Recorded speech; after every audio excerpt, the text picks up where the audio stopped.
بسم اللہ الرحمن الرحیم۔ السلام علیکم ناظرین، میں ہوں آپ کا میزبان وسیم قریشی اور پروگرام آپ دیکھ رہے ہیں K2 ٹی وی کے جہلم سینٹر سے شاندار چوک۔ اور ناظرین، آج کا ہمارا پروگرام انتہائی خصوصی اہمیت کا حامل ہے کیونکہ آج کے اس پروگرام میں ہم نے بات چیت کرنی ہے تاریخ جہلم کے حوالے سے، جہلم کے ارد گرد کے جو تاریخ ہے اس حوالے سے، اور اس میں جو مختلف ابہام پائے جاتے ہیں، مختلف آراء ہے لوگوں کی، مختلف تاریخ لکھنے والوں نے مختلف واقعات کو اپنے اپنے انداز میں بیان کیا۔ وہاں کے جو لوگ ہیں ان کے حوالے سے مختلف قصے کہانیاں ہیں، جس میں اسکندر اعظم کی آمد، اس کی راجہ پروا نے یہاں پہ جو اس کے ساتھ اس کی جنگ ہوئی اس حوالے سے بات چیت۔ جہلم کا نام کچھ لوگوں کا خیال ہے کہ یہ اسکندر اعظم کے گھوڑے کا نام تھا، کچھ لوگوں کا خیال ہے کہ یہ شاید میٹھے پانی کے چشمے کو کہا جاتا ہے، اور دریائے جہلم کا نام اور جہلم شہر کا نام ان میں کیا مماثلت ہے، اس حوالے سے یہ چیز بتائی جا سکے، یہ چیز کلیئر کی جا سکے کہ اصل میں جہلم کی تاریخ ہے کیا۔ اور یہ موضوع اتنا وسیع موضوع ہے کہ یہ ایک پروگرام میں مکمل نہیں ہو سکے گا، لہٰذا اسی موضوع کے اوپر جو ہمارا اگلا آنے والا پروگرام ہوگا وہ بھی اسی موضوع کے اوپر ہوگا۔ اور اسی حوالے سے ہم نے خاص طور پر دعوت دے رکھی ہے یہاں پر اپنے اسٹوڈیو میں جناب سلمان رشید صاحب کو، ہسٹورین ہیں اور آپ نے 9 کتابیں لکھی تاریخ پہ، اور میں خاص طور پر شکریہ ادا کرنا چاہوں گا آپ کا کہ آپ نے اپنے بڑے قیمتی ٹائم میں سے وقت نکالا ہمارے لیے، اور ہمارے پاس جہاں پر آئے ہمارے ناظرین کے ساتھ آپ یہ تاریخ کی جو باتیں ہیں شیئر کریں گے۔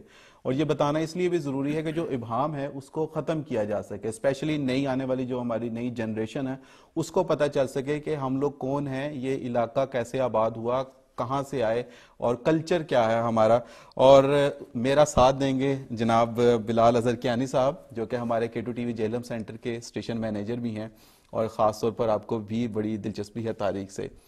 پروگرام شروع ہونے سے پہلے بھی ہم نے کافی بات چیت کی، اور میری معاونت کے لیے آپ یہاں پر موجود ہیں۔ آپ دونوں مہمانوں کو میں ویلکم کہنا چاہوں گا۔ اور پہلے تو سر میں آپ سے یہ جاننا چاہوں گا کہ آپ کیا سمجھتے ہیں کہ تاریخ کے اوپر پاکستان میں کتنا کام ہو رہا ہے؟ تاریخ کے اوپر تو کام اس طرح سے ہو رہا ہے کہ زیادہ تر ہمارا جو فوکس ہے وہ پارٹیشن کے بعد کی تاریخ ہے، اور سیاسی تاریخ کے اوپر آج کل بہت کچھ لکھا جا رہا ہے۔ وہ جو پیچھے جو کچھ بھی تھا نا، وہ آپ وہاں سے اگر شروع کر لیں موہنجو دڑو یا ہڑپا سے، وہ ایک اندھیرے میں ہے، وہ ہمارے لیے ایکسٹرنل ہے، باہر کی بات ہے، کچھ اس پہ کوئی کام ان چیزوں پہ نہیں، مطلب وہ عام بندے تک نہیں پہنچایا جا رہا۔ کام تو بہت لوگ کر رہے ہیں، جو ماہرین ہیں وہ بہت کام کر رہے ہیں، لیکن وہ عام بندے کی بساط سے اس کو دور ہی رکھا جا رہا ہے۔ بالکل صحیح سر۔ تاریخ جہلم بڑی اہمیت کی حامل ہے، بہت دلچسپ واقعات ہیں، مختلف لوگوں کی زبانی مختلف قصے کہانیاں سننے کو ملتے ہیں۔ جہلم شہر کا نام اور دریائے جہلم سے اس کی مماثلت یہ ایکچوئل ہے کیا؟ یہاں جب میں یہ جہلم والی کتاب لکھنے کے لیے آیا، خیر اس سے پہلے بھی یہ داستانیں تو سنی ہوئی تھی، ہنسا کرتا تھا میں ان کے اوپر۔ ایک صاحب بتانے لگے جو بڑے اپنے آپ کو تاریخ دان گردانتے تھے جہلم کے، انہوں نے بتایا کہ جناب جہلم کا مطلب یونانی زبان میں جل ہم یعنی پانی ٹھنڈا۔ تو میں نے انہیں کہا جی آپ یونانی زبان جانتے ہیں؟ تو وہ نہیں جانتے تھے، ظاہر ہے۔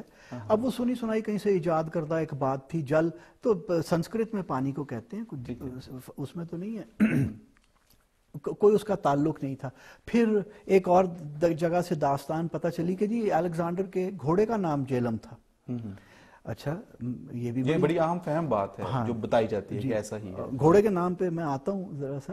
اور ایک تیسری جگہ سے یہ بھی بتایا کہ جی یونانی، پتہ نہیں ایک وہ obsession کیا تھی کہ یونانی زبان سے ہی سب نام نکل رہے تھے کہ جی یونانی زبان میں گھوڑے کا جو نال، پیر کی نال ہے نا، اس کے نشان کو بھی جہلم کہتے ہیں یونانی زبان میں۔ اچھا، یہ سب بالکل لایانی باتیں ہیں، بالکل فضول باتیں، ان کا حقیقت سے کوئی وہ نہیں ہے، نہ ان کا یونانی زبان سے کوئی تعلق ہے۔ ٹھیک۔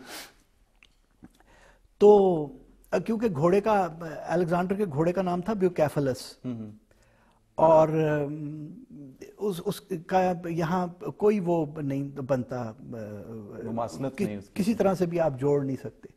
جہاں تک نام کا تعلق ہے، یہ بات یہ ہے کہ پہلی بار تاریخ میں ہمیں ابو ریحان البیرونی سے پتہ چلتا ہے، اور بڑا واضح اس نے لکھا ہے کہ دریا کے مغربی کنارے پہ ایک شہر جہلم ہے ٹھیک ہے. جس کی مماثلت سے یا جس کی نسبت سے دریا کو بھی یہاں جیلم کہا جاتا ہے. ٹھیک ہے. ٹھیک ہے جی. تو 11ویں صدی میں یعنی 1017 میں وہ یہاں ابو ریحان البیرونی آیا تو تب اس کا نام جیلم تھا، اور اس کو نوٹ کرنا کہ یہ ایک شہر ہے، یہ مطلب تھا کہ یہ کوئی اچھا بھلا شہر تھا، ایسے کوئی للو پنجو سا گاؤں نہیں تھا. ٹھیک ہے. اور یہاں پہ دریا کو جیلم کہا جاتا ہے. دریا کا اپنا اصلی نام کچھ اور تھا. وہ آپ نے اپنی کتاب میں اس کا ذکر بھی کر رکھا ہے. بالکل. بلکہ میں چاہوں گا کہ ہمارے ناظرین کو آپ اس کے حوالے سے بھی کچھ بتائیں. اچھا، وہ کہتے ہیں جو روایت ہے جی پرانی سنسکرت کی اس میں، اور یہ پنڈت کلہن کی کتاب شاید راج ترنگنی میں بھی ہے لیکن باقی جگہوں سے آپ کو مل جاتی ہے، کہ شیو نے اپنی بیوی پاروتی کو یہ کہ جی کشمیر کی جو دھرتی تھی وہ ناپاک لوگوں نے گندی کر دی تھی، تو شیو نے اپنی بیوی پاروتی کو کہا کہ تو دریا کا روپ لے اور تاکہ یہ دھرتی دھل جائے. صحیح. اور پوتر ہو جائے، پاک ہو جائے. تو اس سے پہلے کہ پاروتی وہ اپنا روپ بدلتی، شیو نے اپنا ترشول زمین میں مار کے ایک دھار کھینچ دی جس میں سے پھر پاروتی نے دریا کا روپ لیا اور اس جو نالی بنی تھی اس کے ترشول سے اس میں بہتی ہوئی آ گئی. تو جو یہ اس کی جو چوڑائی تھی وہ سنسکرت میں پیمائش کا ایک پیمانہ ہے جسے وتاستی کہتے ہیں. وتاستی. ٹھیک ہے. تو وہ ایک وتاستی چوڑا تھا وہ جو نالی شیو کے ترشول سے بنی تھی. تو انہوں نے وتاستی میں بہنے والا جو وتاستی کی چوڑائی کا جو بہنے والا دریا تھا اس کا سنسکرت کے اندر نام وتاستا ہے. وتاستا ہے. جو وہاں سے جب آگے چلا تو وہ بگڑ کے ویہت ہوا اور پھر کرتے کرتے بیہت ہو گیا بابر کی، تو اس میں آپ کو اس کا نام بیہت ملتا ہے. لیکن جب بابر سے بہت سال پہلے جب گریکس آئے تھے یہاں پہ تو وتاستا کو انہوں نے یونانی زبان میں ٹرانسلیٹریٹ کیا تو ہائیڈاسپیس بن گیا. ٹھیک ہے. ٹھیک ہے. اور یہ مطلب لیٹ مڈل ایجز تک یہ دریا وتاستا ہی کہلاتا تھا، حتیٰ کہ جیلم شہر کے پاس آ کے اس کا نام جیلم ہو جاتا تھا. ٹھیک ہے. یعنی کہ پیچھے اس کا نام وتاستا چلتا آ رہا تھا، اور اسی وجہ سے آپ نے اپنی کتاب میں بھی اس کا ذکر کیا اور لکھا ہے جی جیلم دی سٹی آف وتاستا، جس میں بڑی ڈیٹیل سے آپ نے جیلم کی تاریخ پہ. اچھا، کتنا عرصہ لگا آپ کو اس سارے پروسیس میں؟ یہ جیلم کی کتاب تو جلدی لکھی گئی کیونکہ جیلم کی کتاب 2005 میں کام شروع کیا جنوری میں، اور اگست میں میرا خیال ہے یہ چھپ چکی تھی کتاب. لیکن اس سے پہلے میں the salt range and the Potohar plateau لکھ چکا تھا. تو جو بنیادی ریسرچ تھی وہ تو میری مکمل ہو چکی تھی. اس میں بلال اظہر کیانی صاحب بھی ہمارے ساتھ موجود ہیں، اور بلال صاحب جب سے واپس آئے ہیں یو کے سے تو میں یہ دیکھ رہا ہوں کہ خاصا انٹرسٹ ہے ان کا اسپیشلی جہلم کی تاریخ کے حوالے سے اور تاریخی مقامات کے حوالے سے.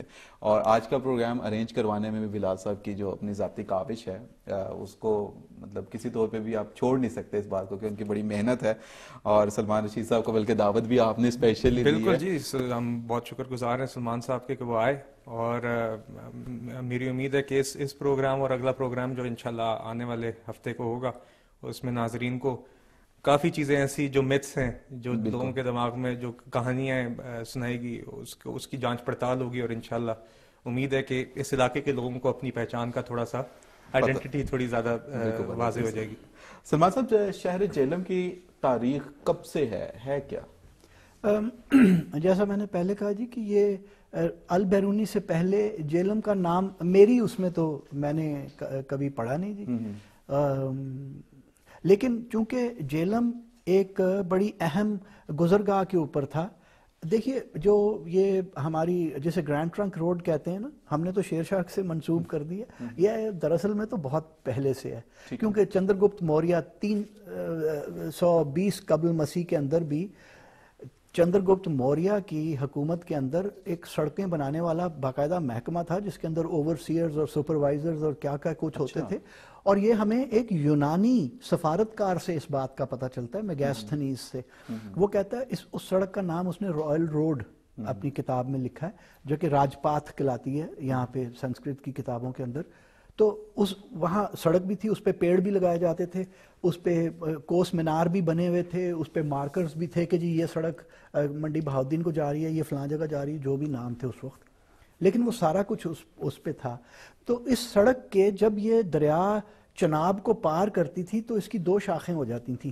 ایک شاخ تو سیدھی جو اب موجودہ گرینڈ ٹرنک روڈ ہے اس پہ آتی تھی اور جیلم کے پاس سے پار کرتی تھی. دوسری رسول کے پاس جہاں بیراج بن چکی ہے وہاں سے پار ہو کے نندنا سے کوہستان نمک میں گھس جاتی تھی.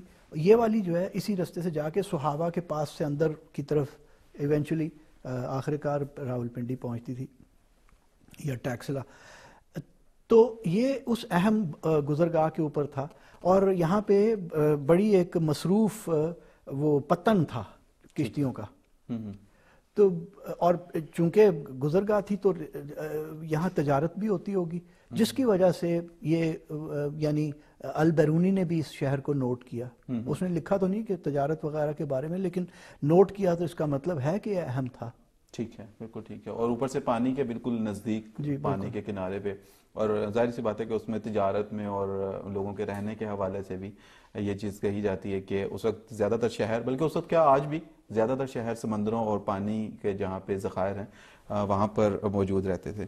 تو اس کا مطلب یہ ہوا کہ البیرونی سے بھی پہلے کا یہ شہر ہے اور اس کا نام اس نے جہلم چونکہ کوڈ کیا تو اس لیے اس کا نام مطلب یہ اب تاریخ اس کو ایگزیکٹ بتا نہیں سکتی کہ یہ نام رکھا کس نے تھا. نہیں ہمیں کچھ نہیں پتہ چلتا کہ نام رکھا کیا گیا ہے. ہو سکتا ہے کہ اگر کوئی ماہر زباندان ہوں جو کہ سنسکرت کے ماہر ہوں تو وہ شاید کہیں جوڑ کے کچھ نکال سکیں کہ اس کا کیا مطلب ہے. اگر سنسکرت میں ٹھنڈا پانی اس کا مطلب ہے تو وہ ہو سکتا ہے لیکن میں چونکہ سنسکرت نہیں جانتا میں بتا نہیں سکتا. لیکن پنڈت کلہن نے اپنی اس میں راج ترنگنی میں لکھا ہے کہ شری نگر کے بارے میں لکھتے ہوئے کہ اور کون سے شہر ایسے ہیں کہ جہاں کے لوگ اس طرح کے ٹھنڈے پانی کی ڈینگ مار سکیں کہ جس کے اندر برف کے تودے چلے آ رہے ہیں. تو وہاں تو اوپر تو پانی ٹھنڈا تھا اور برف آیا کرتی تھی یہاں نہیں پہنچتی تھی. لیکن یہ اس طرح سے ہے اس طرح سے مطلب یہ نہیں بتایا جا سکتا کہ یہ کس نے اس کا نام اصل میں رکھا. لیکن یہ ضرور ہے کہ دریائے جہلم کا نام جو تھا وہ مختلف جگہ پہ مختلف لیا جاتا رہا اور پھر اس کے بعد جب وہ جہلم شہر کے ساتھ ہے کیونکہ جہلم کا نام آلریڈی چل رہا تھا تو دریا کا نام بھی پھر دریائے جہلم ہی پکارا جانے لگا اور پھر یہ اب تو خیر یہ عام فہم یہی ہو گیا کہ اس کو دریائے جہلم ہی کہا جاتا ہے. اب تو اوپر بھی جہلم ہی کہتے ہیں شری نگر میں بھی جہلم ہی جہلم ہی کہا جاتا ہے. بالکل ٹھیک ہے. اور اس کے علاوہ ایک اور چیز جہاں پر بہت مشہور ہے جس کو ہم لوگ ٹلہ جوگیاں کہتے ہیں. مختلف ادوار میں وہاں کے مختلف قصے کہانیاں ہیں. بیسیکلی ٹلہ جوگیاں کا نام سے ٹلہ جوگیاں کیوں رکھا گیا اور یہاں پر رہنے والے لوگ کیا کیا کرتے تھے؟ پہلے ایک آپ کو عجیب سی بات بتاؤں کہ ایک انگریز نے لکھا کہ یہ ٹلہ جوگیاں جو ہے یہ 16ویں صدی میں قائم ہوا تھا. لیکن وہ بالکل اوٹ پٹانگ سی بات وہ انگریز کر گیا کیونکہ جب شیر شاہ نے سروے کرایا نا ایک روہتاس کا قلعہ بنانے کے لیے تو اس کی جو سروے ہے اس کے اندر ہے کہ قلعہ بنایا جائے ٹلہ جوگیاں کے نزدیک. ٹھیک. اچھا اب ٹلہ جوگیاں پہلے زمانے میں ٹلہ گورکھ ناتھ کہلاتا تھا اور گرو گورکھ ناتھ جو تھا نا جی وہ 1 صدی قبل مسیح میں کن پھٹے جوگی جو کہ پورے بر صغیر میں ایک بڑا مشہور سیکٹ تھا جوگیوں کا جو کہ اپنے کان چھدوا کے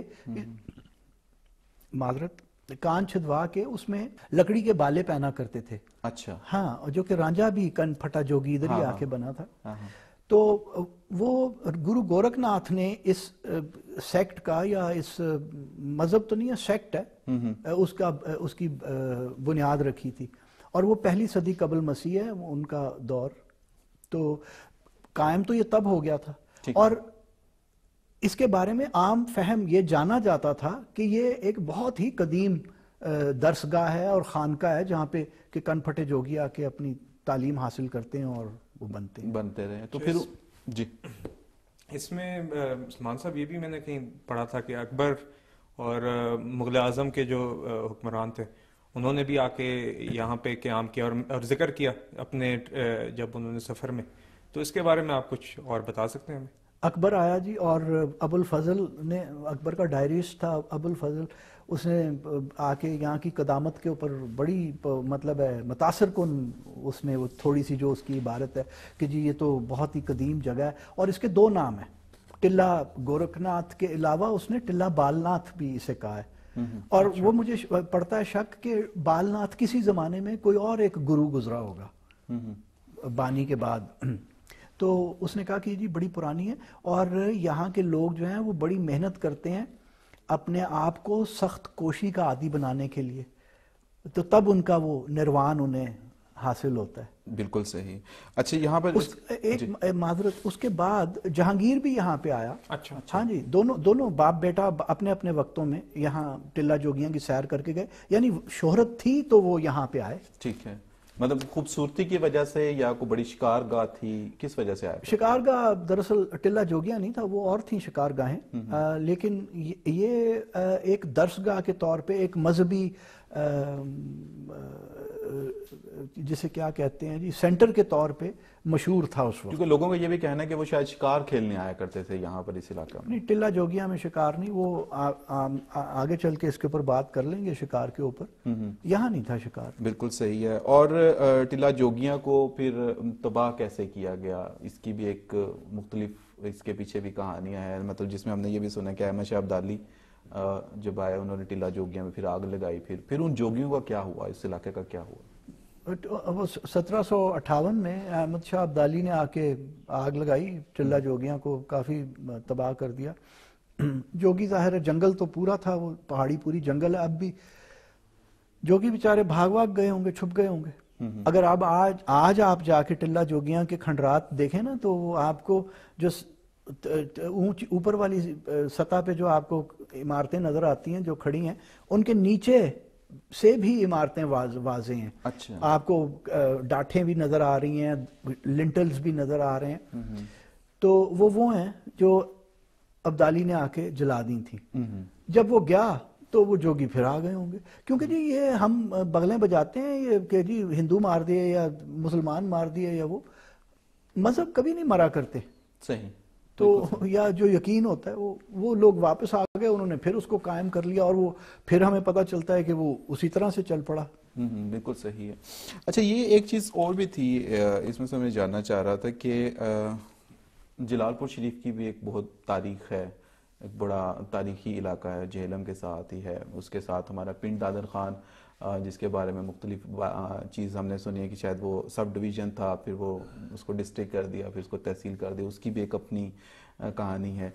تو میں یہ خاص طور پہ جاننا چاہ رہا تھا ہمارے جو یہاں کے رہنے والے ہیں ناظرین اور جو ہمیں نوجوان بھی اس وقت دیکھ رہے ہوں گے، کہ ان کے نالج کے لیے بھی کہ اس کو پہلے واقعی یہ جو تھا پی ڈی خان، پنڈ دادر خان، یہ پہلے ڈویژن تھا، ضلع تھا جی.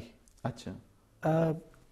اور یہ جیلم جو تھی ایک تحصیل تھی اس ضلع کی انگریزوں کے دور میں، یعنی 1857 کے سے پہلے اور اس زمانے میں. لیکن پنڈ دادن خان کی وجہ شہرت یہ تھی کہ وہاں سے کھیوڑے سے نمک جو نکل کے باقی جگہوں کو جایا کرتا تھا نا، دریا کے رستے یا خشکی کے رستے جو لاہور شہر کی طرف جاتا تھا، وہ پنڈ دادن خان سے کراس ہوا کرتا تھا. بالکل صحیح. لیکن جب انگریز آئے تو کچھ پرائیورٹیز اور تھیں. ٹھیک ہے، وہ جیسے کہ راول پنڈی کی اہمیت بن گئی. راول پنڈی کی تاریخی طور پہ تو کوئی اہمیت نہیں تھی. بالکل صحیح. ٹیکسلا تھا زمانہ کافی پرانا سے. تو وہ چونکہ یہ جو رستہ ہے جو سہاوے سے راول پنڈی، سہاوا گجر خان سے راول پنڈی جاتا ہے، یہ زیادہ پریکٹیکل تھا اور چھوٹا بھی تھا. ادھر سے جا کے کھیوڑا سے اوپر چڑھنا، پھر چکوال پہاڑی رستہ وہ ذرا مشکل تھا، تو وہاں سے جانا آنا مشکل تھا. چنانچہ وہاں سے ٹریفک کم ہو گئی، نمک ہی صرف گزر رہا تھا. جیلم کی اہمیت بڑھ گئی تو وہ یہ پھر اس کو ضلع بنا. اچھا، راول پنڈی کا بھی یہ، کیونکہ بات ہم لوگ جیلم کی کہہ رہے ہیں کہ اس میں ہم نے سنا ہے کہ راول اور پھر وہ اس میں بھی کوئی عشقیہ داستان کو کوئی سلسلہ ہے، میں نے کہیں پہ پڑھا تھا. یہ راول تو ایک راجپوتوں کا بڑا مشہور نام ہے راجپوتوں میں. تو راول کی پنڈی، راول کا شہر کا گاؤں، ٹھیک ہے، یہ بنتا ہے. اب وہ میں نے اس کے اوپر بالکل نہیں پڑھا کہ وہ راول کون تھا. تو شاید مطلب یہ بالکل ایسا ہی ہے جیسے ہم مختلف کتابوں میں پڑھ لیتے ہیں اور سن لیتے ہیں.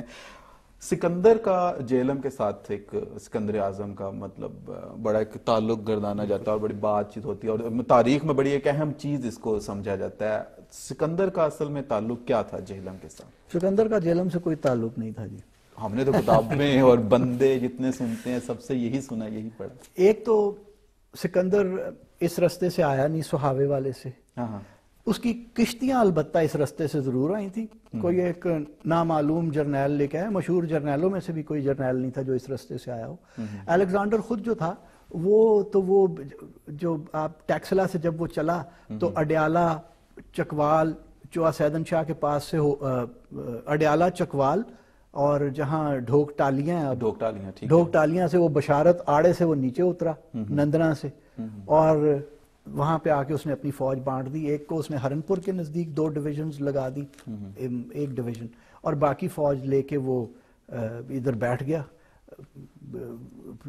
جنگ کے لیے تیاریاں کرنے میں کے لیے. پھر لوگ اس کا مطلب جب بھی جہلم کی تاریخ کا ذکر ہوتا ہے تو اس میں پھر لوگ سکندر کا نام کیوں ساتھ میں اتنا جوڑتے ہیں کہ مطلب لگتا ہے کہ اس کے بغیر جہلم کی تاریخ نامکمل ہے.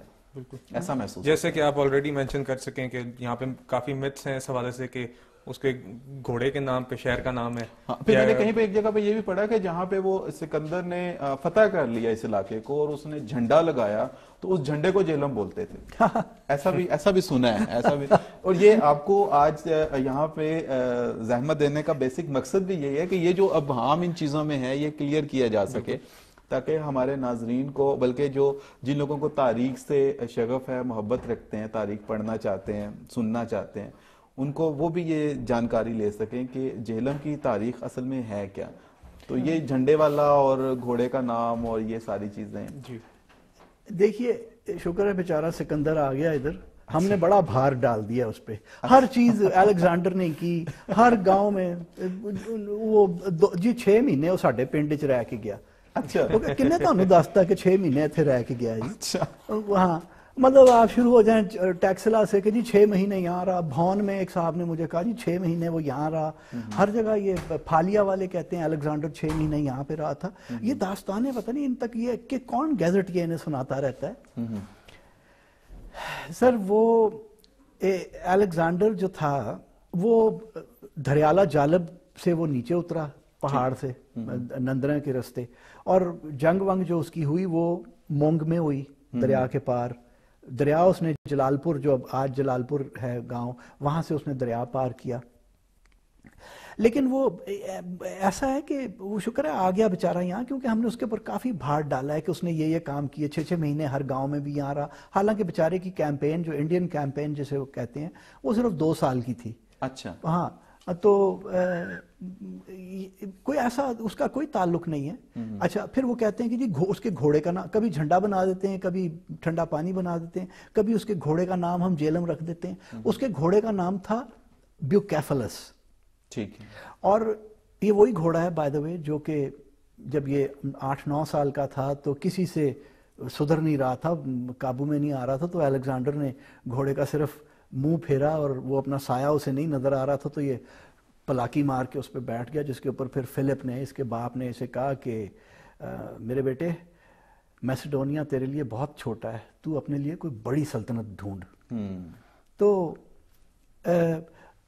وہ گھوڑے کا نام بیوکیفلس تھا, اور وہ مرا جلال پور کے پاس, دریا پار کر کے بھی نہیں مرا. یہ بھی ایک بہت ساری وہ داستانیں ہیں کہ جی وہ جنگ میں مرا, وہ بڑھاپے سے مر گیا گھوڑا.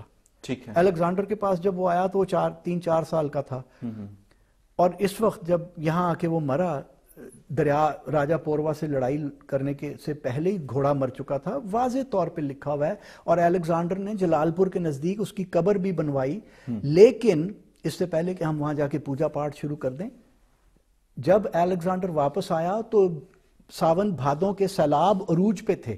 ٹھیک ہے. جب بغاوت ہو گئی بیاس ندی کے اوپر اور وہ واپس یہاں پہ راجہ پوروا کی راجدھانی میں آیا, تو اسے دیکھ کے بڑا دکھ ہوا کہ جو سیلاب گزرے ہیں اس میں گھوڑے کی قبر چلی گئی ہے, گھوڑا بھی چلا گیا.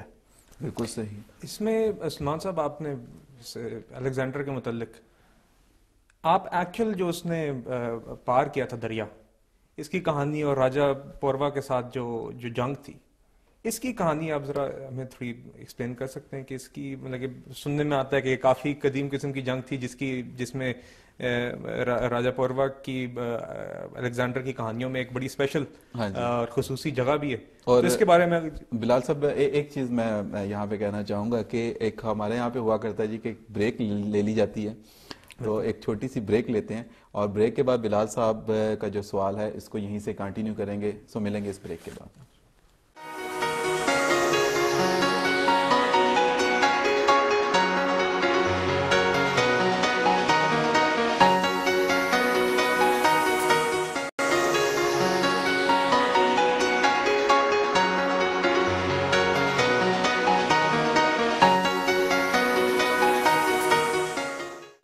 جی ناظرین, بریک کے بعد ایک مرتبہ پھر آپ کو کہنا چاہوں گا خوش آمدید. پروگرام آپ دیکھ رہے ہیں شاندار چوک اور آج کا ہمارا خاص پروگرام ہے جہلم کی تاریخ کے حوالے سے.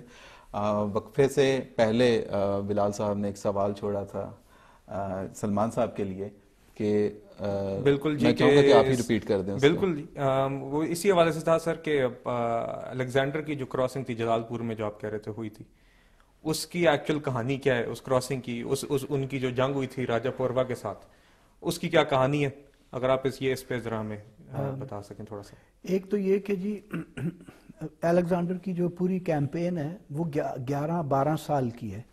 یعنی میسیڈونیا سے نکل کے انڈیا تک آنا اور پھر یہاں سے واپس یا یہاں تک آنے کی جو ہے 11 سال کی بنتی ہے. اس 11 سال کے ریکارڈ میں صرف ایک بادشاہ کی جواں مردی, اس کی جنگی ٹیکٹکس, یعنی جسے کہتے ہیں نا فلوئنگ ٹریبیوٹ دیا گیا اس کو, کسی اور بادشاہ کو نہیں. وہ خواہ کوئی افغانستان میں تو خیر کچھ بھی نہیں تھا, وہ سینٹرل ایشیا کا کوئی بادشاہ تھا, یا روکسان جسے کہتے ہیں جو اس کی بڑی پسندیدہ بیوی بعد میں ہو گئی, اس کا باپ تھا, یا کوئی بھی بادشاہ کا اس طرح سے ذکر نہیں ہے جس طرح کا راجہ پوروا کا ہے. ٹھیک ہے. تو جب اور دیکھیے جو ٹیکسلا کا بادشاہ تھا نا امبھی, وہ الیگزینڈر کے ساتھ مل چکا تھا اور اس نے نہ جنگ کی تھی ٹیکسلا کے لیے, اس نے الیگزینڈر کو اس نے بھی بڑی شاندار باتیں کر کے الیگزینڈر کا دل مول لیا تھا. اور ظاہر ہے اس سے الیگزینڈر نے پوروا کے بارے میں کچھ سنا ہوا ہوگا, کیونکہ جب یہاں آیا الیگزینڈر تو جیسے اس کا طریقہ تھا, بڑا دلیر آدمی تھا الیگزینڈر, اور پتہ نہیں قسمت لکھوا کے آیا ہوا تھا. یہ جسے امپیٹوس کہتے ہیں نا, مطلب ہے جلد باز, اور وہ جو دلیر جلد باز لوگ ہوتے ہیں اس قسم کی حرکتیں کرنے کا عادی تھا. یہاں آ کے دریا پہ رک گیا اور پہلے وہ ایک ڈویژن فوج اس نے ہرن پور بھیج دی, اور جنرل جو تھا کریٹروس اس کو کہا کہ بھائی وہاں پہ تم ایسا کرنا کہ ہر دوسری تیسری رات کو کہ جیسے تم دریا پار کرنے لگے ہو, فوج دریا پار کرنے لگی ہے, اور تاکہ وہ زیادہ تر وہاں لگ جائے. یہاں جلال پور کے نزدیک الیگزینڈر نے ذرا ٹھنڈا کام رکھا اور کشتیاں اپنی منگوا لی تھیں, وہ کشتیاں جو کہ دریائے سندھ پہ دریا پار کرنے کے لیے استعمال کی تھیں, اور کچھ اور بنوائی تھیں, کافی ساری لکڑی اوپر سے منگوا کے کشتیاں اور بنائی گئی تھیں, وہ کشتیاں ڈسمینٹل کر کے یہاں منگوا لی گئی تھیں. تو ایک رات اب دلچسپ بات یہ ہے کہ چند ہی سال پہلے 333 قبل مسیح میں, یہ اب 326 قبل مسیح کی بات ہے, وہاں دجلہ کے کنارے پہ دارا جو فارس کا بادشاہ تھا اس کے خلاف جنگ تھی, اور دارا کے پاس 2 لاکھ کی فوج تھی, الیگزینڈر کے پاس 35-40 ہزار جنگجو تھے. یہاں جیلم کے پار 35 ایک برابر کی تقریباً فوجیں تھیں دونوں, الیگزینڈر کی اور راجہ پوروا کی. وہاں جب دجلہ کے اوپر تھے تو اس کے ایک جرنیل نے اسے کہا کہ ہمیں شب خون مارنا چاہیے, کیونکہ اتنی بڑی فوج ہے, ہم یہ 2.5 ٹوٹرو لے کے کیسے جنگ لڑیں گے ان کے ساتھ. تو الیگزینڈر نے کہا تھا کہ میں اپنے کردار کو اتنا نہیں گرا سکتا کہ میں ایک چور کی طرح فتح حاصل کروں, میں جنگ سٹریٹ دن میں کروں گا, ہیڈ آن کروں گا. تو یہاں جب آیا تو شب خون مارنے آیا, وہاں اسے پتا تھا کہ داریا ووش ہے, یہاں اسے یہ بھی پتا تھا کہ یہاں راجہ پوروا ہے.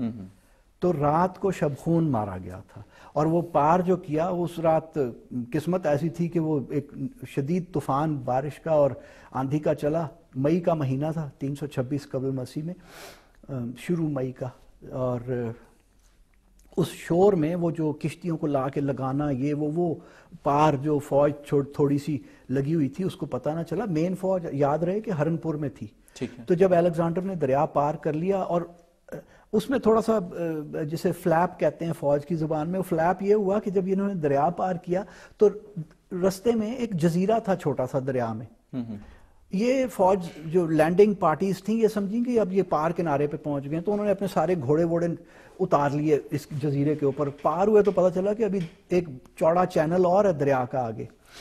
چنانچہ وہ بھگدڑ مچی اور یہ وہ ساری دلدل بن گئی. بہت مطلب ہے کوئی 2 گھنٹے ان کے اس میں ضائع ہو گئے. رات کے کوئی پچھلے پہر یہ شروع ہوا تھا کوئی 2 بجے کے لگ بھگ، تو وہ 2 گھنٹے ضائع ہو گئے. تو ہلکی ہلکی روشنی ہونی شروع ہو گئی تھی کہ جب فائنلی یہ پوری فوج جب پار اتری ہے، تو راجہ پوروا کا جب ادھر خبر آئی، بھگدڑ وہ گھوڑے تو ہوتے تھے نا جی، وہ فوراً خبر پہنچایا کرتے تھے. تو جب راجہ پوروا کو خبر آئی اس نے اپنے بیٹے کو بھیجا، کوئی 10-12 رتھیں اور تھوڑی سی کیولری دے کے ان کو کرنے کے لیے، لیکن وہ شہید ہو گئے، وہ جنگ ہار گئے. یہ بہت بڑی فوج تھی، وہ تو ایسے ہی کوئی 300-400-500 لوگ تھے، سپاہی تھے، وہ مارے گئے.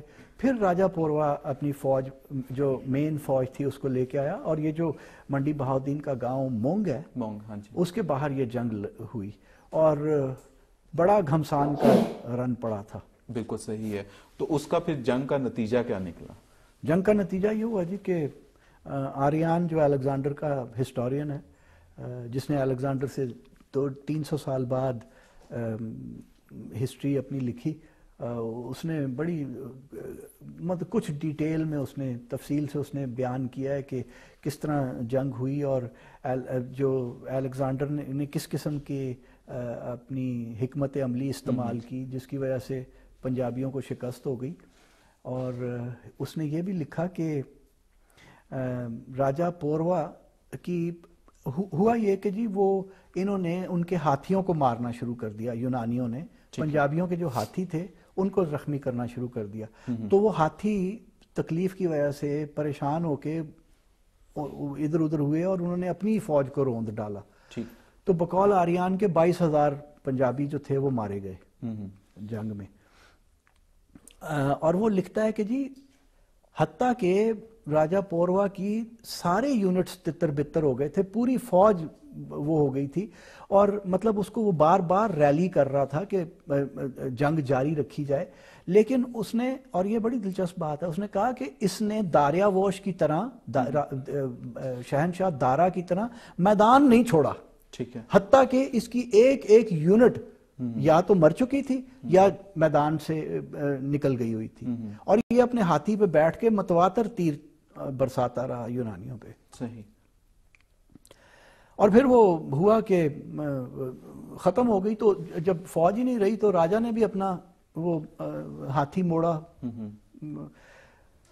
میدان چھوڑنے کے لیے. تو اس وقت پھر الیگزینڈر نے پہلے امبی کو بھیجا جو ٹیکسلا کا بادشاہ اس کے ساتھ تھا کہ بلا کے لاؤ اسے. تو یہ چونکہ ان کی آپس میں وہ تھی، فرکشن تھا دونوں بادشاہوں کا، تو وہ اس کے پاس ساتھ نہ آیا. پھر اس نے ایک فلسفی کو بھیجا جس کا شاگرد رہ چکا تھا راجہ پوروا کسی زمانے میں، اور وہ اس کے ساتھ پھر رتھ پہ بیٹھ کے الیگزینڈر کے پاس آیا. تو پھر ان میں کچھ بڑی تاریخی باتیں ہیں یہاں پر بلال صاحب کے، ان میں کچھ تاریخی باتیں بھی ہوئیں جو کہ مطلب عام طور پر لوگ سناتے ہیں اور کچھ کتابوں میں بھی لکھی. میں چاہوں گا کہ وہ سلمان صاحب اپنی زبانی آپ وہ بھی بتائیں کہ جو ان کے درمیان تاریخی باتیں ہوئی وہاں پہ. وہ جو پورا ڈائلاگ ہے نا جی، وہ آریان نے پریزرو کیا ہوا ہے کہ وہ الیگزینڈر جب وہ آیا تو پہلے تو وہ یہ لکھتا ہے کہ جب راجہ پوروا رتھ سے اترا تو سکندر اس کو دیکھ کے ششدر رہ گیا کہ یہ آدمی 7 فٹ اونچا تھا، یہ ایک دیو قامت انسان تھا راجہ پوروا، اور سکندر اعظم میری طرح 5 فٹ 7 انچ کا بونا تھا. تو اس کے سامنے تو یہی رہ گیا نا. تو وہ پہلے تو وہ اس کو دیکھ کے ششدر رہ گیا. اس نے پھر بیان کیا ہے کہ جی وہ چونکہ اس کی جو ذرہ بختر تھی اس پہ تیر چلانے کے لیے یہ کندھا ننگا رکھا جاتا تھا نا، تو یہاں اس کے تیر لگے ہوئے تھے جن کے خون سے اس کا سارا ہاتھ اور بازو لت پت تھا.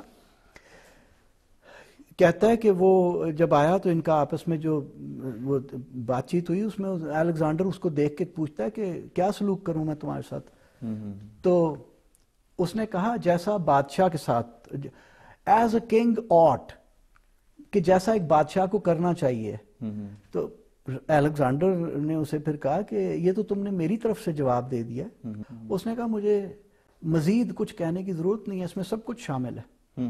تو الیگزینڈر نے پھر آگے بڑھ کے اس سے صلح کر لی. اور وہ میں تو 2-3 بار مونگ جا چکا ہوں اور اکیلا میں اس میدان میں پھرا ہوں جہاں جنگ ہوئی تھی.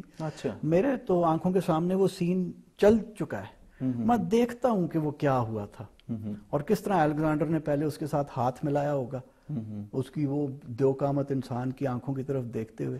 اور پھر مجھے پتا ہے الیگزینڈر ایک بڑا سینٹیمنٹل ایموشنل سا آدمی تھا. پھر اس نے آگے بڑھ کے راجا پوروا کو گلے بھی لگا لیا ہوگا اور اس کا بلانڈ سر جو تھا الیگزینڈر کا وہ اس کی بادشاہ کی چھاتی تک ہی آیا ہوگا. یہی بات جو ابھی سر آپ کہہ رہے ہیں، یہی چیز میں کیونکہ یہ میری اپنی رائے ہے کہ میں ناظرین کے ساتھ شیئر بھی کرنا چاہوں گا کہ کچھ ایسے ہوتے ہیں جو ہوتے ہیں تاریخ لکھنے والے، جن کو ہم لوگ کہتے ہیں جو بادشاہوں کے ساتھ، جیسے آپ کہتے ہیں ڈائری لکھا کرتے تھے، وہ لکھتے تھے جو فاتحین لکھواتے تھے. اس میں سچائی کتنی ہے یہ ڈیپینڈ کرتا تھا اس فاتح کے اوپر کہ وہ اس میں کتنا سچ لکھنا چاہتا ہے. جبکہ کچھ ایسے لوگ جن کو ہم لوگ ہسٹورین کہتے ہیں، وہ مختلف کتابیں مختلف جگہ سے اپنا ان کا ایک ویژن ہوتا ہے، مختلف بکس کو پڑھتے ہیں، لوگوں کی اس میں ایک رائے شامل ہوتی ہے، اس کے بعد پھر ایک نتیجہ اخذ کیا جاتا ہے کہ اصل میں یہ بات ایسے نہیں ایسے ہے. جیسے کہ ہمیں سلمان صاحب نے بتایا جی کہ یہ جہلم کوئی میٹھے چشمے پانی والا وہ بھی سلسلہ نہیں ہے، اس کے گھوڑے کا نام بھی نہیں تھا سکندر کے. اور یہ بات درست ہے راجہ پروا والی کے جو انہوں نے کہا جو بادشاہ کے ساتھ سلوک کرتے ہیں. اچھا اس میں ایک اور چیز بھی تھی سر کہ اس میں ہم نے یہ بھی سنا ہے کہ جو سکندر اعظم تھا وہ راجہ پروا کے شاید زخمی کرنے سے وہ اس کا پھر بعد میں انتقال ہو گیا تھا. وہ اصل میں قصہ کیا ہے؟ مطلب اس میں بھی خاصی کنفیوژن ہے اس میں. جیلم کی جنگ میں بیٹل آف دا ہائیڈاسپیز جسے یونانی میں کہتے تھے، جیلم کی جنگ میں تو الیگزینڈر کے ایک چھوٹا سا زخم ٹخنے پہ لگا تھا. اچھا. ہاں جی، کوئی ایسا زخم نہیں تھا کہ اس سے مر جاتا، شاید کیڑا ہوتا اگر چھوٹا سا کوئی تو الیگزینڈر تو مر بھی جاتا موقع پہ ہی. دیکھیے یہ ہم نے باتیں مشہور، ہمارا جو تاریخ کو پڑھنے یا دیکھنے کا جو طریقہ ہے نا جی وہ بڑا ایگو سینٹرک ہے. ٹھیک ہے. میں کہتا ہوں جی لاہور کا رہنے والا ہوں جی، لاہور شہر پوری کائنات کا مرکز ہے. ٹھیک ہے. وہ ملتان میں الیگزینڈر کے پھیپھڑے میں تیر لگا تھا اور وہ مرتے مرتے بچا. پھیپڑا پنکچر ہو گیا تھا، اس کو خون آ رہا تھا منہ سے، لیکن اس کے طبیبوں نے کر کے اس کو کر لیا اور فوج میں ایک وقت سراسیمگی بھی پھیل گئی کہ وہ مر چکا ہے.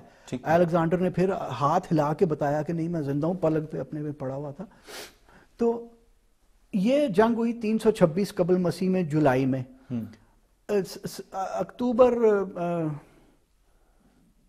نہیں، پھر سال کے آخر میں یا اگلے سال کے شروع میں وہ جنگ ہوئی ملتان والی. اس میں راجہ پوروا پہ آپ نے بڑی دلچسپ کہانی سنائی، اور مطلب کہ جس طرح آپ نے مینشن کیا کہ جی الیگزینڈر کی اپنی جو 11 سال کی کیمپین تھی اس میں ایک اسپیشل مینشن ہے ان کی دلیری کا اور رویے کا راجہ پوروا کی، جس سے الیگزینڈر خود متاثر ہوئے. مگر اس چیز کے باوجود ہمیں یہاں پہ جیلم یا اس علاقے میں یہ نہیں پایا جاتا کہ راجہ پوروا کا شاید وہ سٹیٹس ہے یا اس کا مقام ہے ایسا جو ہونا چاہیے. مطلب کہ آپ نام راجہ پوروا سے زیادہ نام آپ شیر شاہ سوری کا سنتے ہیں. ہاں تو مطلب کہ اصل مطلب آپ کے کہنے کا مقصد یہ ہے کہ سر اصل ہیرو تو پھر وہ ہوا نا بالکل اس علاقے کی. مطلب کہ دیکھیں جی ہسٹری کا ایک اسپیشل حصہ، مگر آپ ان کے نام پہ چیزیں یا راجہ پوروا کے نام پہ چیزیں یا ویسے ذکر یا مینشن اس علاقے کے ساتھ اتنا جوڑ توڑ نہیں دیکھتے. اس نے تو اپنے علاقے کو بچانے کے لیے وہ کیا نا، اپنے گھر کی حفاظت کے لیے ایک مطلب ہے ایک جارحانہ حرکت روکنے کے لیے اس نے کیا. آپ کو ایک لطیفہ سناتا جاؤں کہ ایک بار میں مونگ آیا، یہ کوئی 22-23 سال پرانی بات ہے. تو ایک صاحب جو کہ نام نہاد تاریخ دان تھے وہ بڑے شور سے کہ اتھے پھر سکندر اعظم نے راجہ پورس نو شکست دیتی. وہ چونکہ پورس اس کی گریک تلفظ ہے، یونانی تلفظ ہے، ہم وہی جانتے ہیں. تو میں نے کہا جی بڑی بات ہے، تو پھر پیو اپنے پتراں دے نام سکندر رکھ دینے کہ ہاں جی، سینہ چوڑا کر کے اس نے کہا. تو میں نے کہا کہ اچھا تو کدی کسی پیو نے اپنے پتر دا نام پوروا بھی رکھیا؟ کہندا کیوں؟ او کہ مسلمان سی، شکل اس کی بگڑ گئی ساری۔ تو میں نے اسے کہا تو کیوں وہ سکندر مسلمان سی؟ تو پھر وہ داستانیں آ جاتی ہیں کہ جی قرآن میں اس کا نام ہے، حالانکہ قرآن میں سکندر کا نام نہیں ہے، ذوالقرنین کا نام ہے، جو کہ ذوالقرنین کا مطلب 2 سینگ والا۔ سکندر بھی 2 سینگ والی ٹوپی پہنتا تھا، اور کوروش اعظم سائرس دی گریٹ وہ بھی 2 سینگ والی ٹوپی پہنتا تھا۔ ہاں بالکل صحیح ہے۔ اچھا سر، اسی علاقے سے ایک اور یہاں پہ چیز بھی ہے، لیکن اس سے پہلے میں وہ سوال کرنے سے پہلے ایک آپ ہی نے ایک واقعہ بھی سنایا تھا کوئی اپنے نوکری کے دوران کا، جب آپ آرمی میں تھے، کہ لوگ کس طرح سے سنی سنائی باتوں پہ، کیا سرائیوں پہ یقین کرتے ہیں، شاید علم کی کمی کی وجہ سے، اور پھر ان کو مختلف لوگ کیش بھی کرتے ہیں۔ کریالہ کے حوالے سے آگے وہ جو وہاں پہ ہے چوہا کریالہ، وہاں کا وہ میں چاہوں گا سر کہ ہمارے ناظرین کے ساتھ بھی اب شیئر کر لیتے ہیں، پھر اس کے بعد ہم لوگ پاٹا کوٹی پہ بات کریں گے۔ ٹھیک جی۔ یہ اب اگر آپ جیلم سے نکل کے سرائے عالمگیر سے پار کھاریاں کی طرف جائیں تو تقریباً سرائے عالمگیر اور کھاریاں کے بیچکار ایک بائیں ہاتھ ہی سڑک کے ایک ٹیکری پہ آپ کو مزار ایک نظر آتا ہے، ریلوے لائن کے پاس، ریلوے لائن کے بالکل اوپر، اسے کہتے ہیں جی چنڈیاں والی سرکار۔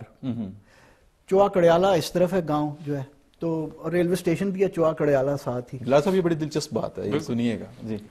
تو ہوا یہ تھا جناب، چنڈیاں والی سرکار کی اصلیت یہ ہے، اور یہ 14 فیلڈ ریجیمنٹ کے جو سی او ہیں ان کی زبانی ہم نے سنی جب یہ ایکسرسائز ہوئی تھی 1953 میں نومبر ہینڈی کیپ نام کی ایک فوج کی سگنل ایکسرسائز ہوئی تھی، جس میں سگنل ایکسرسائز میں اکوپمنٹ نہیں جاتا، صرف ریڈیوز کے ساتھ آپ جنگی مشقیں کرتے ہیں۔ تو اس میں وہاں اس جگہ پہ 14 فیلڈ ریجیمنٹ نے اپنی کوئی گن پوزیشنز بنائی۔ اب جب گن پوزیشن لگتی ہے تو وہ پرائمری آرک، سیکنڈری آرک، اور وہ بڑی اس کے اوپر نا وہ جھنڈیاں ونڈیاں لگتی ہیں، اور پھر ساتھ میں مشین گن ٹرنچز بھی ہوتی ہیں، رائفل مین ٹرنچز بھی ہوتی ہیں۔ اب کوئی وہاں پہ تھا، کوئی ہڈ حرام آدمی ہی ہوگا جو اس قسم کے کاموں کی طرف جس کی نظر رہتی تھی، اس نے وہ جھنڈیاں ونڈیاں دیکھی۔ جب وہ فوج چلی گئی تو وہ دیکھنے آیا ہوگا کہ ادھر کیا تھا، تو اس نے وہاں پہ وہ ٹرنچز دیکھی، اس نے ایک جناب داستان ایجاد کر لی، مطلب جو کھدائی ہوئی بھی تھی وہاں پہ۔ بالکل، اور رائفل مین سلٹ ٹرنچ جو ہوتی ہے وہ بالکل ایک قبر کی طرح ہی ہوتی ہے۔ ٹھیک ہے۔ تو اس نے کہا کہ جناب یہ قبر ہے اور پیر اس میں غائب ہو چکا ہے۔ اچھا، وہ اس نے اپنے آپ کو نظروں سے اجھل کر لیا۔ سر آنن فانن وہاں پہ یہ مزار تو خیر بہت بعد 60s میں بنا، کیونکہ جب میں کھاریاں میں فوج کے دنوں میں تھا تو یہ میرا نہیں خیال کہ پورے ڈوم شوم اوپر تھی، ایک ہاتھا سا بنا ہوا تھا اس کے قبر کے، ایک قبر تھی، تو وہ اور پھر داستان ایجاد ہو گئی کہ جناب یہ بابا یہاں بیٹھتا تھا اور نیچے گھڑے رکھ دیتا تھا ریلوے لائن کے ساتھ، ہر آنے جانے والا انجن، اور یاد رہے کہ اس زمانے میں وہ سٹیم انجنز ہوتے تھے، وہ روک کے اس کے گھڑے بھرتا تھا۔ ایک دن ایک انگریز نے کہا کہ یہ کیا مذاق بنایا ہوا ہے، میں نہیں بھروں گا، وہ انگریز انجن ڈرائیور تھا، وہ زمانہ تھا، اور انجن رک گیا، وہ انجن چلے نا، اس نے لاکھ کوشش کی انجن چلانے کی، وہ نہ چلا، حتیٰ کہ اسے گھڑے بھرنے پڑے۔ تو ایکسرسائز 1953 میں، اچھا پھر انہوں نے اور بڑی داستانیں، مطلب اس میں وقت کا کوئی لاجک نہیں ہے، کوئی منطق نہیں ہے وقت کا۔ ایک تو وہ سالہ بابا جو ہے وہ 1873 میں زندہ ہے، گھڑے بھر رہے ہیں انگریز اس کے آ کے، اور دوسرا وہ 1965 میں بھی زندہ ہے، اور 1971 میں بھی زندہ ہے، اور ہر چیز اس کے ساتھ منسوب کی جا رہی ہے۔ ایک جو تاریخی واقعہ وہ یہ ہے کہ 1965 کی جنگ کے بعد ایک کانوائے آ رہا تھا یہ ترقی کے آرڈننس ڈیپو سے، ان کانوائے میں آگ لگ گئی، اس میں ایمونیشن بھی تھا، کوئی دھماکے وماکے ہوئے چیزیں پھٹ گئیں، وہ بھی بابے کے ذمہ لگا دیے کیونکہ فوجیوں نے اسے جاسوس سمجھ کے پہلے مارا تھا۔